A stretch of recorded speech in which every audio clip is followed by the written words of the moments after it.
बिस्मिल्लाहिर्रहमानिर्रहीम। अस्सलामु अलैकुम। 16 फरवरी 2021 के लिहाज से सऊदी वजारत सेहत ने वबाई मर्ज कोरोना की अहम तरीन रिपोर्ट जारी कर दी है, जिसमें बताया गया है कि अल्हम्दुलिल्लाह सऊदी अरब में वबाई मर्ज कोरोना आहिस्ता आहिस्ता कमी की जानिब गामजन है। तमाम लोग एहतियाती तदाबीर में मज़ीद सख्ती करें ताकि इसे हम मुकम्मल ख़त्म कर सकें।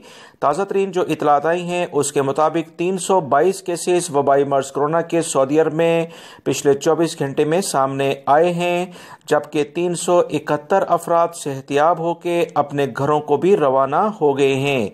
3 अफराद इंतकाल भी कर गए हैं। इन्ना लिल्लाहि व इन्ना इलैहि राजिऊन। रियाद रीजन में भी कुछ कमी देखने में आ रही है। 151 केसेस पिछले 24 घंटे में सामने आए हैं। ईस्टर्न रीजन जिसमें दमाम वगैरह के इलाके शामिल हैं, 55 केसेस यहाँ पर सामने आए हैं, जो कि काफ़ी कमी को जाहिर करते हैं।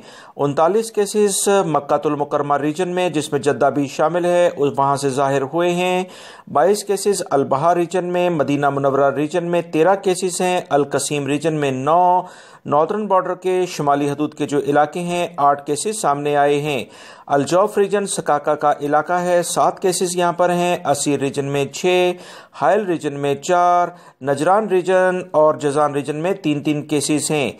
तबूक रीजन में 2 केसेस हैं। सबसे अच्छी बात जो आज की रिपोर्ट में दोस्तों समझ में आई है वो 2630 केसेस एक्टिव केसेस हैं, जो कि कल की निस्बत काफ़ी कम हैं। अल्हम्दुलिल्लाह अब वबाई मर्ज कोरोना के जो एक्टिव केसेस हैं उसमें कभी रिकॉर्ड हो रही है। सिर्फ तशवीश की बात क्रिटिकल केसेस की है, जो कि ऐसे अफराद जिनकी हालत काफ़ी ख़राब है, उनकी तादाद 480 रिकॉर्ड पर आई है। इनके लिए खुसूसी तौर पर दुआ करें कि अल्लाह रब्बुल इज़्ज़त इन्हें सेहत कामिला अता फरमाए। पूरी दुनिया के लिहाज से 24,09,130 अफराद वबाई मर्ज कोरोना से इंतकाल कर गए हैं। पिछले 24 घंटे में 8,000 अफराद तकरीबन इंतकाल किए हैं। इंटरनेशनल फ़्लाइट से मुतल्लिक एक अहम खबर मैंने अपने दोनों चैनल पर शेयर की है, उनके लिंक्स मैंने कमेंट्स बॉक्स में पिन अप कर दिए हैं। आप वो वीडियो लाजमी देखें। अस्सलामु अलैकुम।